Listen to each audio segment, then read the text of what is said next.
Welcome to the deep dive.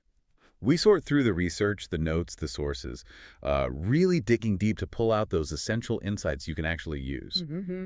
Today, we're tackling, well, a truly legendary philosophy of achievement. It's the kind of thinking that shaped people like Andrew Carnegie, Henry Ford, Thomas Edison, giants. Yeah, absolute giants. And this isn't just, dusty old business theory. Yeah. It's presented as a detailed formula. Right, a formula for generating success personally and financially. And the context is key here. Think about when this was put together, the 1930s, the Great Depression.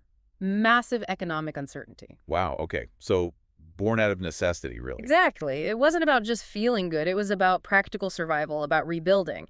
The ideas came from studying America's most successful people, packaged to help others navigate that crisis. Which feels incredibly relevant today, doesn't it? With market swings, career shifts. It really does. The core claim is pretty bold. Success isn't just luck. There's a kind of secret formula, apparently tested by thousands. Okay, so that's our mission today then. Let's unpack that formula. We need to get past the sort of motivational hype and into the actual steps, the how. How do you take a desire, an abstract idea, and make it real? Make it tangible. Yeah, the nitty-gritty. Let's start where the philosophy says it all begins, inside the mind. All right, foundation stone number one, it's called definite desire. And the source material is pretty uncompromising on this. This isn't just wishing or hoping. No, not at all. It has to be a burning desire, something that really, truly consumes you. The intensity is everything. Okay, burning desire. Yeah. How do we grasp that level of intensity? Well, the classic example they use is Edwin C. Barnes, early 1900s. This guy had one goal: partner with Thomas Edison. Not work for him, work with him. Okay, ambitious. But what were the hurdles? Huge ones. First, he didn't know Edison at all. Second, he was flat broke, couldn't even afford a train ticket to Orange, New Jersey, where Edison's lab was. Right, and that's where most people would stop, wouldn't they? Yeah. No money, no connection, game over. Exactly. But Barnes, his desire was so definite, so intense, he figured out a way, traveled by blind baggage, basically hopping freight trains, stowing away. Right, just to get there. Just to get there. And when he arrived, he didn't mumble about needing a job. He walked in and declared, "I have come to go into business with you." The sheer audacity. Yeah. But yeah. also, that clarity business with you, not work for you. That distinction is vital. Yeah. But then comes the really tough part, the part that tests the burning aspect. Mhm. He was willing to start with the most basic menial work. And he did that for 5 years. 5 years with apparently no sign of progress, no encouragement, no promise from Edison. 5 years, that's almost unimaginable patience. Or stubbornness. Or faith in his desire. Yeah. That's the measure of it, you see. He faced what looked like total defeat day after day. But the source says, inside his own mind, he was the partner of Edison every minute. He'd already made the internal shift. Completely. He'd burned his mental bridges. Quitting wasn't even on the table because for him, the partnership was already a reality. He was just waiting to manifest physically. That's the starting point. Okay, so that level of desire is the prerequisite. Now, how do you channel that into, say, a specific financial goal? The philosophy outlines 6 steps, approved by Edison himself. Yes, 6 very specific, very demanding steps. Step 1, fix the exact amount of money you want. Not a lot, but a specific number. Crucial. Vague goals get vague results. 2, determine the exact date you intend to have it by. Again, precision. Creates urgency and a deadline. 3, decide exactly what you intend to give in return. What service, what value. Wait, let's pause on that one. Step 3 is the reality check. This stops it being just wishful thinking. You can't just say, "I want $1 million next month." Right. You have to define the exchange. What are you offering? What value are you creating to earn that money? It forces you to think like a business person, not just a dreamer. That makes a lot of sense. It's like drafting a contract with reality or with yourself. Okay, steps 4, 5, and 6. These are about action and mindset. 4, create a definite plan to get the money and start immediately. Doesn't matter if you feel ready or not, just start. Action overcomes inertia. 5, write it all down, a clear, concise statement. The amount, the date, the return service, the plan. Get it on paper. Tangible commitment. And finally, step 6. Mm-hmm. This seems to be the engine. Read the written statement aloud, twice daily, once before sleeping, once when you wake up. Mm-hmm. And here's the key part of 6. As you read it, you have to see and feel yourself already in possession of the money, like it's already happened. Yes. And that leads directly into the next core principle, faith. Okay, faith. The philosophy defines this as a state of mind you induce through something called autosuggestion. Now, For someone listening today, autosuggestion, does that just mean positive thinking, like Yeah. affirmations? It's related, but it's deeper, more potent. It's not just cognitive, like telling yourself I can do this. Autosuggestion in this context is about intentionally feeding your subconscious mind. How does that work? By mixing the thought, your definite desire, your written statement with strong, positive emotion. The philosophy highlights faith itself, love, or even sex as powerful emotional drivers. So it's the feeling combined with the words, not just reciting. Precisely. Your subconscious mind isn't swayed by logic. It responds powerfully to thought that's charged with emotion. When you read that statement and genuinely feel the reality of having the money, feel the excitement, the security, that emotional energy basically tells your subconscious, this is real, make it happen. The source used the analogy of the subconscious being like a fertile garden, right? Exactly. It's incredibly fertile, but it doesn't care what you plant.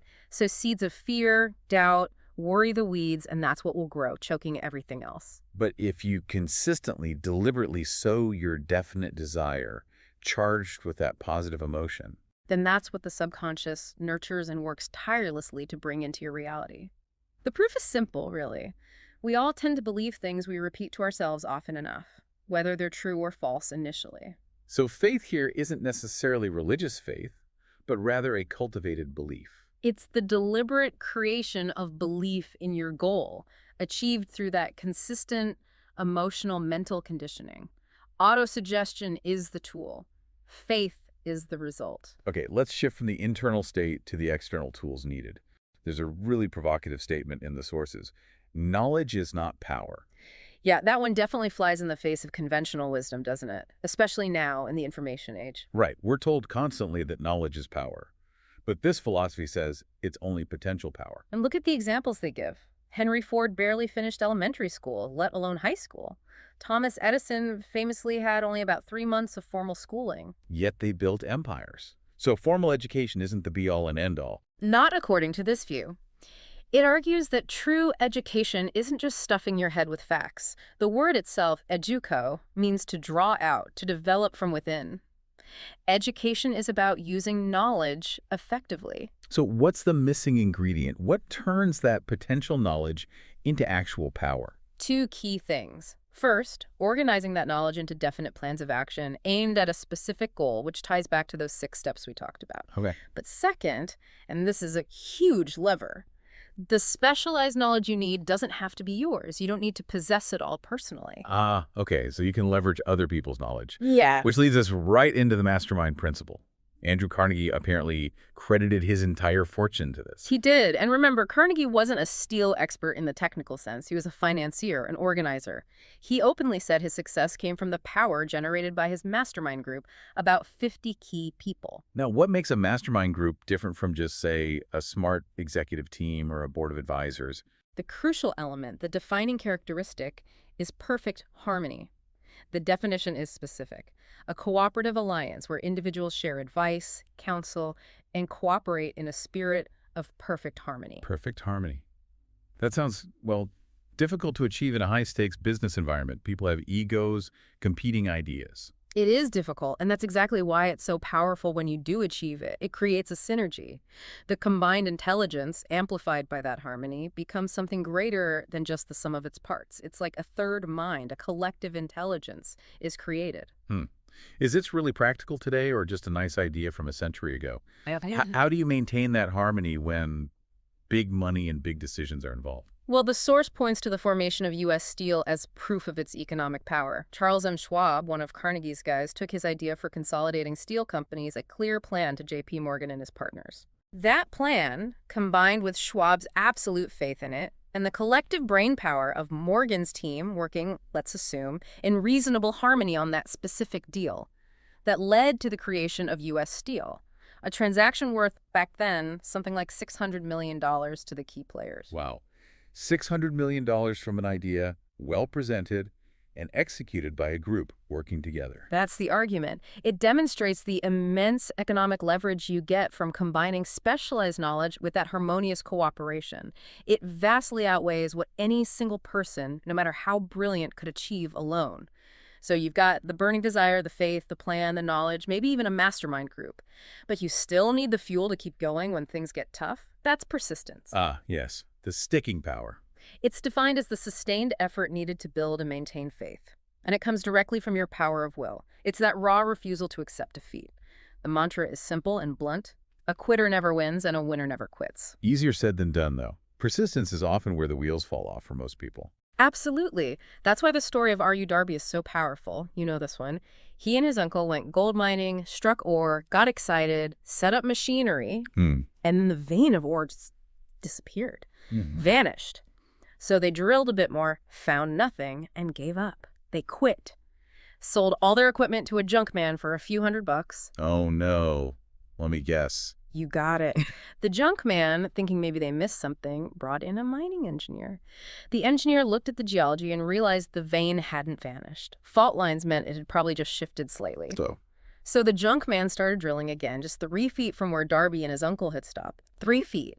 And hit one of the richest gold strikes in Colorado history. Millions of dollars. 3 feet from gold. That's agonizing. Isn't it? But Darby said it was the best thing that ever happened to him. How could that be? Because the lesson was burned into him. He later went into life insurance, which involves facing a lot of rejection, a lot of no. But he told himself, I stopped 3 feet from gold once. I will never stop again just because someone says no. He built that persistence muscle. Wow. Turning that failure into a core principle. And you see this pattern everywhere with high achievers. Fannie Hurst, the novelist, 36 rejection slips from the Saturday Evening Post, a huge magazine back then, before they finally accepted one of her stories. 36. Incredible. And Edison, of course. Edison and his light bulb. He supposedly acknowledged over 10,000 failed experiments, but he didn't see them as failures. Right. He saw them as discovering 10,000 ways that didn't work, which is information. Exactly. It reframes failure as feedback. And that constant trying, that refusal to quit, relies not just on willpower, but also on its vital partner, imagination. Because if you just keep doing the same thing that isn't working, that's not persistence, that's, well, something else. Right.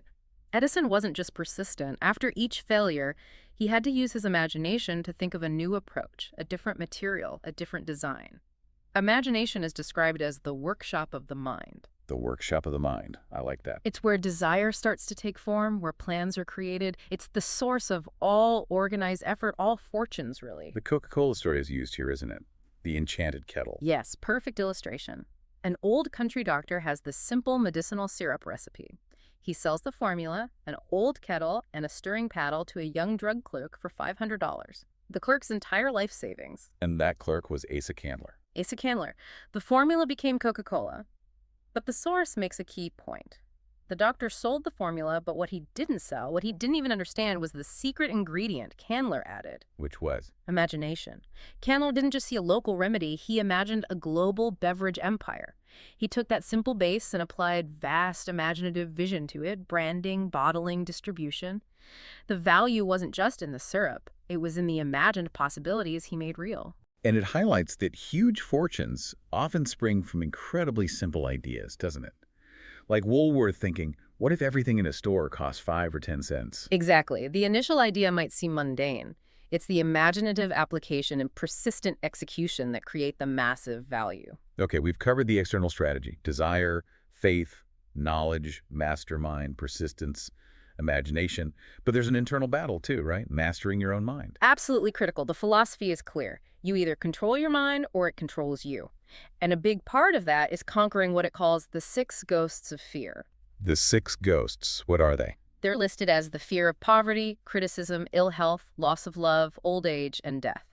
Deep-seated, powerful fears. And these actually block achievement. Totally. Think about the fear of criticism, for example. How many great ideas never see the light of day because someone is afraid of what others will think or say? Yeah, that's a big one. Fear of being judged, of failing publicly. It paralyzes you. It stops you from creating that definite plan or from starting immediately as step 4 demands. It's a direct enemy of imagination and persistence. And the main symptom or result of these fears taking hold is identified as indecision. Yes. Indecision is like the breeding ground for fear. When you can't make a decision, you stay stuck. And that creates worry. Worry is just described as a state of mind based on fear. It churns and churns. So being indecisive actually fuels anxiety and fear. Precisely. It's procrastination mixed with fear. It just corrodes your confidence and your will to act. The antidote, making prompt, firm decisions. Just deciding. Just deciding. The moment you make a clear, firm decision, even if it turns out to be wrong later, your mind settles. The worry often dissipates because now you have a direction. You've committed. That mental clarity allows your subconscious to get to work on the solution instead of dwelling on the problem. Quick, firm decisions are seen as a hallmark of successful people. That's interesting. The act of deciding itself is powerful, regardless of the outcome. Okay, let's bring this internal mastery back to the practical world.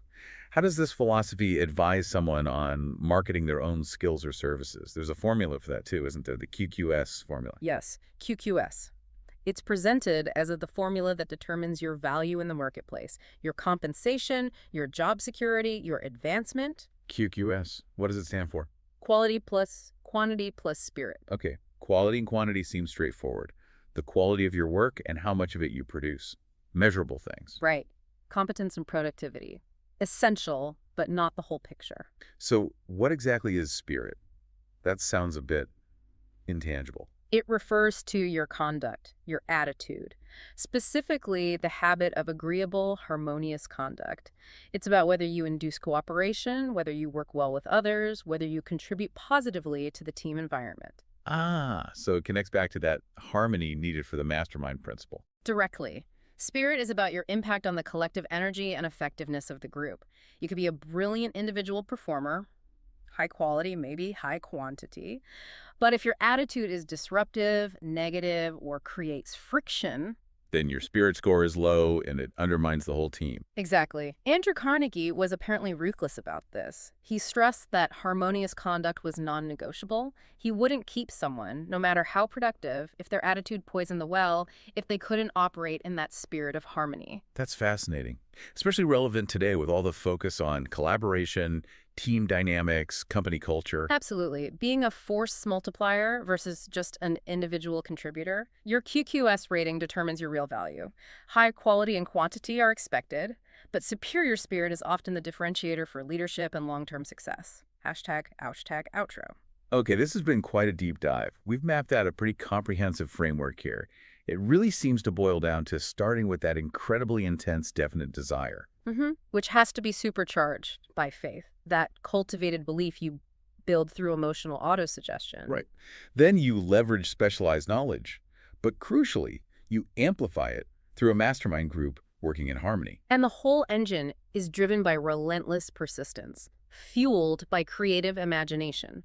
And all underpinned by mastering your internal state, conquering fear, making decisions, and operating with that positive, harmonious spirit through the QQS formula. It's a complete system. And you think about that core mechanism again, autosuggestion. Conditioning your subconscious, the final thought offered, is pretty potent. It compares the law of autosuggestion to the wind. The wind, how so? The wind itself is neutral, it blows, but that same wind can carry one ship east, another ship west. It all depends on how you set your sails. Meaning autosuggestion is always working. It will lift you up or it will pull you down. It depends entirely on how you set your sails of thought. Are you consciously directing your thoughts, emotions, and actions towards your definite desire? Or are you letting fear and doubt set the course by default? That's a powerful closing image. The formula is laid out, the wind is always blowing. So the real challenge for you, listening now, isn't just understanding these ideas, it's asking, which way are my sails set right now? Am I consciously designing my course, using desire, faith, persistence, and QQS? Or am I just drifting? A question of design versus drift. We'll leave you with that thought to navigate on your own.